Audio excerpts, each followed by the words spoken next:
Introduction. The government's child safeguarding advisors have recently released a report of recommendations for major reforms to protect severely disabled young people in residential care. This follows a number of horrific and shocking abuse revelations at a string of homes run by a private operator, Hesley Group. What happened at these homes in Doncaster was called dreadful and harrowing, and we'll take a look at why the authorities in South Yorkshire didn't intervene for so long. The abuse. The reports of cruelty and abuse at the homes are subject to a criminal investigation by South Yorkshire Police. The children were either physically, sexually, or emotionally harmed by staff. Even worse, black female children were subject to an unacceptable practice when they first arrived. Their hair was shaved short against the wishes of their parents, which the report called depersonalizing and degrading. A spokesperson for Hesley Group stated they were unaware of this practice. Who were the children who suffered this abuse?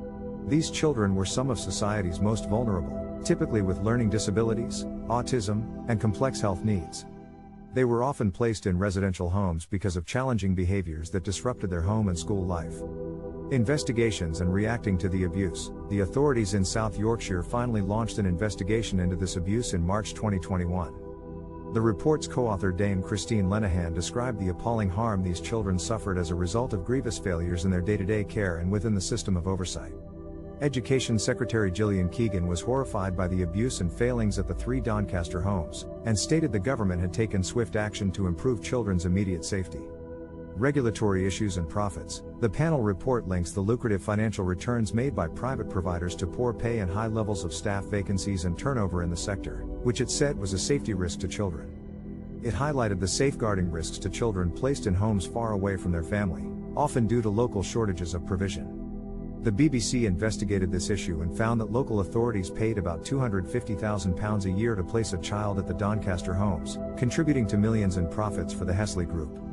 While the panel report focused on failures of regulation and practice, it is likely to reignite concerns about the fitness of the children's care market and the huge profits racked up by private operators. Panel recommendations. The panel recommended ministers overhaul the inspection practices of the residential homes, linking this to the high levels of profit seen in the sector, as well as calling on the government to develop a children's workforce strategy. They also urged ministers to honor and provide some measure of justice to the abused children, and stated that this will require unequivocal political and professional will. Outro. Here we've briefly taken a look at the recent investigation into the abuse suffered by children in the Doncaster homes, as well as the regulatory issues, panel recommendations, and profits seen in the sector. We're hoping the government takes the necessary action to ensure this kind of abuse does not happen again. Thank you for watching.